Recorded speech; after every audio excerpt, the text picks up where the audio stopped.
Another rough weekend for our Edmonton Oilers facing last place Columbus yesterday and, well, coming up with just as much of a dud as they did last time round against the Columbus Blue Jackets. So, yikes, that's something that's going to need some work. We can't be losing the last place team. Thankfully, we don't play them again at all the rest of the season. Friends, this is Dolynny TV. Good morning, good afternoon, good tomorrow, wherever you're tuning into.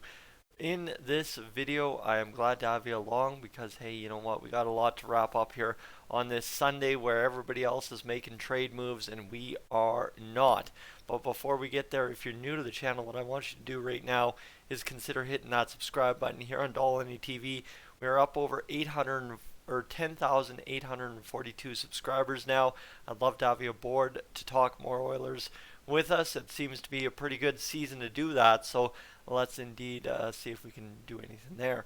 The Oilers, though, there was a quote by Connor McDavid I wanted to address, and I wanted to address it yesterday, but I chose to take a little bit more of a personal day yesterday and go out and try and hit the ODR.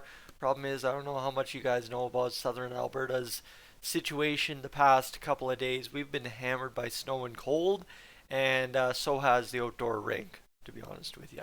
So, of course, I'm listening to the post-game comments on the drive back from Drumheller yesterday. There was a live stream on Dolynny TV that absolutely none of you would have seen because it was an exclusive stream for a hockey team out of Crossfield. But I did a little bit of that work, and of course, the Oilers game happening at the same time. And driving back, we were catching the post-game in the car, and Connor McDavid had a pretty Connor McDavid post game again yesterday, pretty much calling the start of the game embarrassing and the finish to the game embarrassing. And honestly, right on two different aspects, I think for the Oilers, the start was embarrassing and the finish was embarrassing because the start you're down 4-0, and then middle part of the game you come roaring back and you get back to 4-4, and then you choke it away in the rest of the game despite heavily from every metric I have seen outplaying the Columbus Blue Jackets after the 10-minute mark of the second period. So for the Oilers, like I said, it's something that needs work, but it's one of those things. It's embarrassing that we continue to be here. You know what I mean, right? Every team's going to lose to a bad team once in a while. Every team's going to lay a dud on a Saturday or Sunday once in a while. But the fact that we continue to do it, and especially in this late part of the season against Eastern Conference teams where we need to find victories, just is really disappointing in a fact. And I think too, let me open up Sportsnet here. I don't know if I was dreaming it or what I was doing, but let me just go over here. If we would have won against Columbus, things would have been looking really nice here for us. But we go get into that wild card picture here and just kind of get an idea of what's going on just to support my argument. The Oilers currently in third place in the Pacific Division with 72 points, 4 points back of Vegas. But the Oilers, again, points in 4 of their last 5 games. Vegas, though, points in 5 of their last 5 games.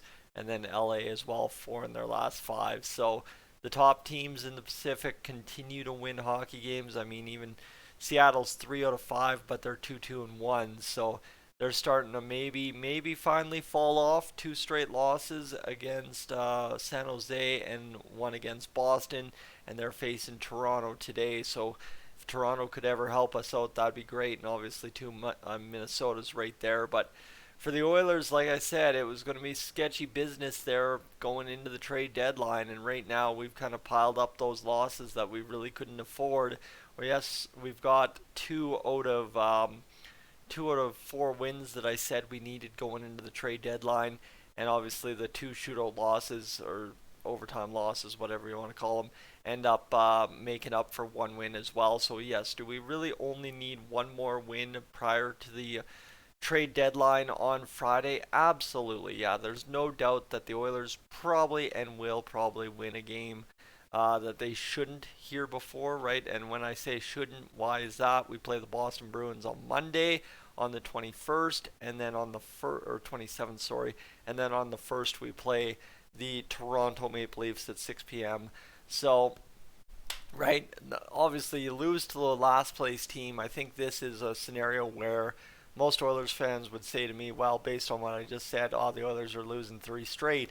But again, you lose to the last place team. You're playing Boston, you're playing Toronto. That usually means Connor McDavid and company will go supernova and go win a game that I don't think many of us would give them a shot to win. So that's kind of where it comes down to for the Oilers is oof, yeah, you know what? It's just going to be what it's going to be, and we're going to have literally done the bare minimum going into the trade deadline that I had set out for us 7 games ago once Friday is here. The other portion of this, I guess you could say in the video, is just a little bit on Jack Campbell and a little bit on the Oilers' inactivity prior to the trade deadline.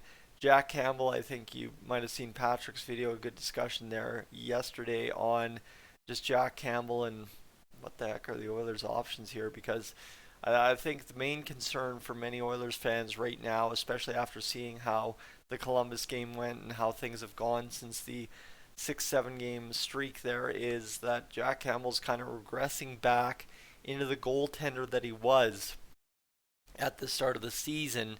And at this point of the year, that's kind of a detriment to the team's potential to win hockey games. So that's kind of where we find ourselves right now. It's kind of scary to see Jack Campbell slipping a bit again, especially at this point of the year. So hopefully that gets sorted out right away and figured out. And I think my only comments again, if this continues to be a problem, but Jack Campbell can get better and worse, is at what point do we look at Dustin Schwartz? I don't mean to ever say a guy should lose his job, because I know I've been yelled at about that in the comments section a million times over on my career on YouTube, but again, hockey's a business based on results, and I don't think anyone can sit here and say that Dustin Schwartz, as goaltender coach for the Edmonton Oilers, has churned out premium goaltender after premium goaltender. So that'd be my only real statement of substance there on that whole Jack Campbell thing. Is I think we need to look a little bit deeper, as I have said many times before over many different YouTube videos.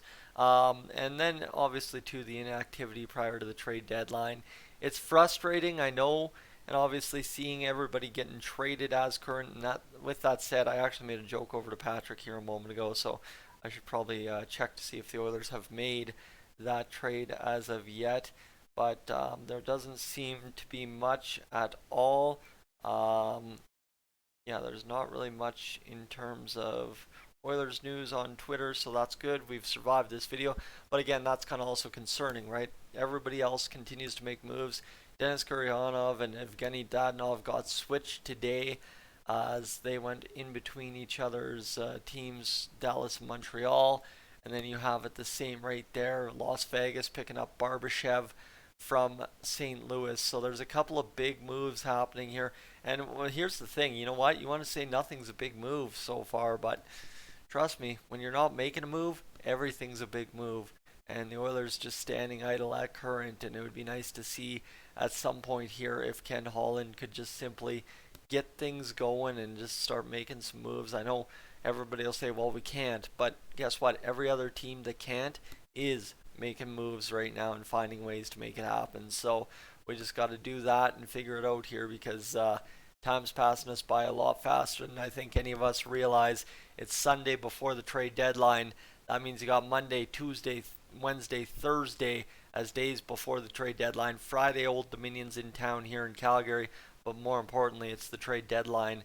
And the Oilers need to get that figured out, because you can't stand pat. I'm hearing a lot of rumors that the Oilers might just stand pat, and I am not at all comfortable trying to win the Stanley Cup that way. And you can call me a dreamer, but if the goal with Connor McDavid and Leon Draisaitl year in, year out is not to win the Stanley Cup, I don't want to be supporting this team. That's kind of the deal. So there we go, friends. That's a bold statement to maybe rue my day one day, but that's where I'll leave you right now. It's 9.5 minutes me just rambling, but you can see I'm also not in the best shape. Didn't get a good sleep last night, so I'll catch you folks in the next one. Thanks for being here. I'm up on, gone.